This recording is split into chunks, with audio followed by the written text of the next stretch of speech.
चलिए, तो अब हम करते हैं कैमरे में बंद अपाहिज कविता के प्रश्न उत्तर। तो पहला प्रश्न है कविता के साथ से। कविता में कुछ पंक्तियाँ कोष्ठक में रखी गई हैं, कोष्ठक अर्थात ब्रैकेट। आपकी समझ से इसका क्या औचित्य है? औचित्य मतलब आवश्यकता क्या है, कारण क्या है? तो जैसा कि पाठ पढ़ाते हुए, कविता पढ़ाते हुए मैंने आपको बताया था कि कोष्ठक में जो पंक्तियाँ कवि लिखी गई हैं वो असल में कवि के मन में उठने वाले जो मुख्य भाव हैं वो हैं, जो अलग अलग लोगों के लिए व्यक्त किए गए हैं। जैसे अलग अलग लोगों को संबोधित कर रहे हैं वो।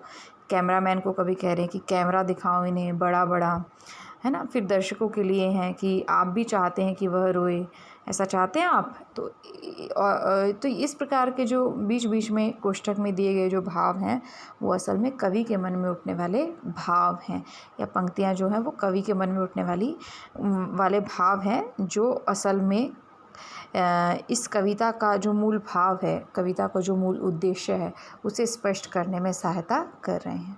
तो कोष्ठक में जो पंक्तियाँ हैं वो कवि के मन में उठने वाले मूल भाव या कविता के मुख्य उद्देश्य को स्पष्ट करने में सहायता कर रही है।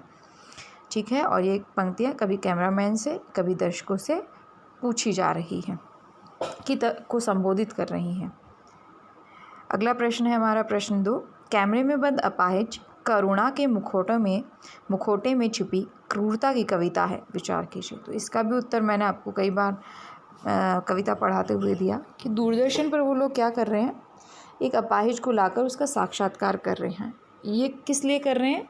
अपने व्यावसायिक उद्देश्यों की पूर्ति के लिए ऐसा कर रहे हैं, ताकि अपने व्यावसायिक उद्देश्यों की पूर्ति की जा सके, उन्हें संतुष्ट किया जा सके, अधिक से अधिक लाभ कमाया जा सके। अब उस अपाहिज व्यक्ति को वो प्रदर्शन की वस्तु मान करके उससे इस प्रकार के असंवेदनशील सवाल पूछ रहे हैं कि दिखा तो ये रहे हैं, उससे सवाल पूछकर, उसे कैमरे पर लाकर, लोगों तक उसे पहुंचाकर दिखा तो यह रहे हैं कि उसके प्रति बहुत संवेदनशील है, परंतु असल में उससे इस प्रकार के प्रश्न पूछे जाते हैं कि वह रोने पर मजबूर हो उठे, और बार बार उसे रुलाने की कोशिश की जाती है कैमरे पर। उससे इस प्रकार के प्रश्न पूछे जाते हैं जो असंवेदनशील ही कहे जा सकते हैं, जो संवेदनहीन प्रश्न है वह उससे पूछे जाते हैं। इससे पता चलता है उस व्यक्ति को जब प्रदर्शन की वस्तु मान लिया जाता है, उसका तमाशा बनाया जाता है, दूरदर्शन पर अपने व्यावसायिक उद्देश्यों की पूर्ति के लिए जब उसको लेके आया जाता है, अपनी टीआरपी बढ़ाने के लिए उसको लेकर आया जाता है, टीवी चैनल की लोकप्रियता बढ़ाने के लिए जब उसे लेकर आया जाता है,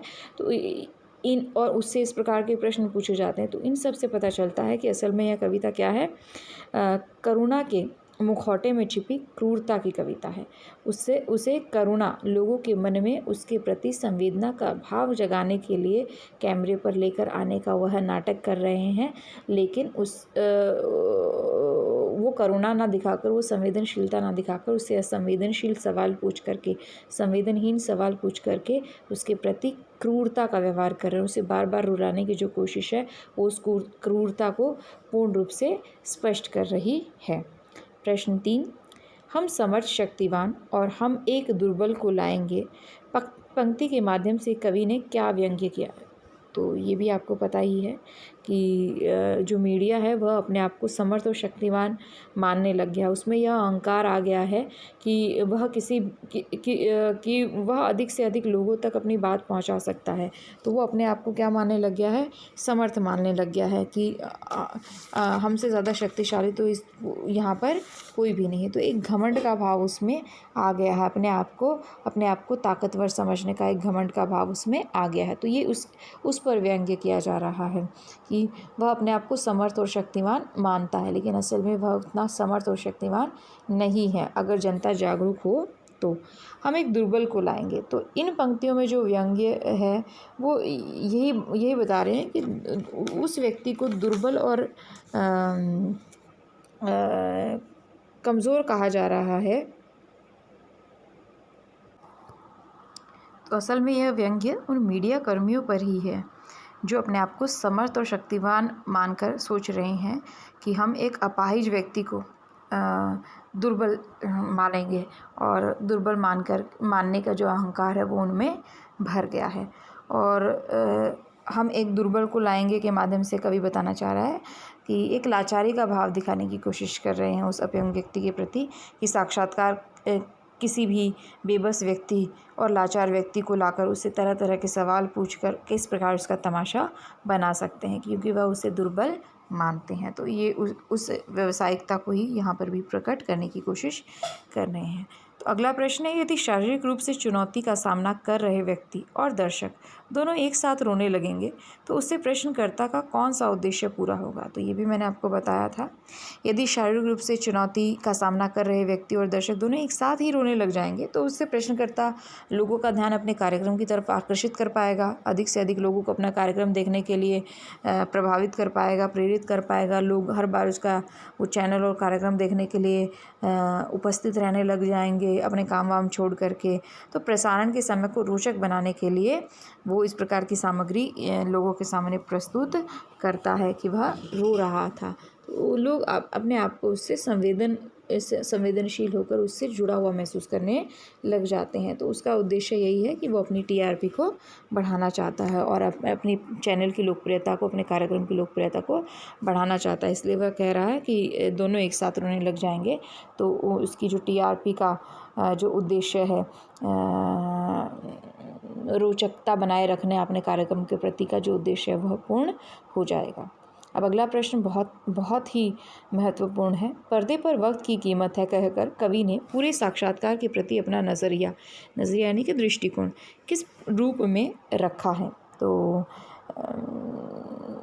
होड़ लगी हुई है लोगों के मन में, हर एक मीडिया कर्मी के मन में, हर एक टीवी चैनल के मन में, हर एक कार्यक्रम बनाने वाले के मन में यह होड़ लगी हुई है कि मेरा चैनल, मेरा कार्यक्रम ही हर एक व्यक्ति द्वारा देखा जाए।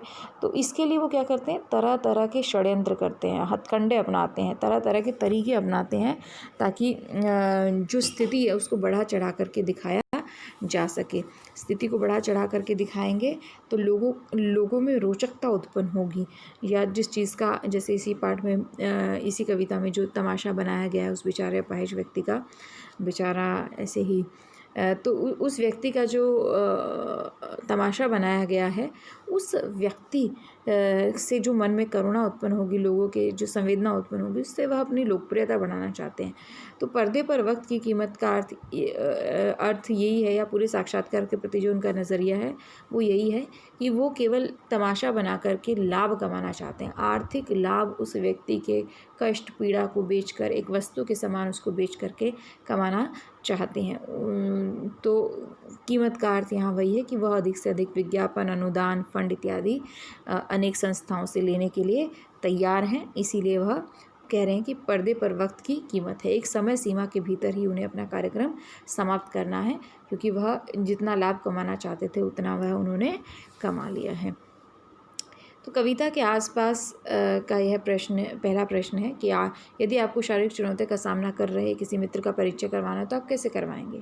तो बहुत सामान्य सी बात है, अगर मुझे अपने किसी मित्र का ऐसे परिचय कराना हो तो ये आप स्वयं भी कर सकते हैं वैसे, लेकिन अगर मुझे परिचय कराना हो तो मैं उसकी अपंगता से शुरू नहीं करूँगी, या अगर मैं उसकी अपंगता से भी शुरू करती हूँ उसका नाम वगैरह बताते हुए, तो वह क्या काम करता है यह भी बताएंगे कि उसमें कितना आत्मविश्वास भरा हुआ है।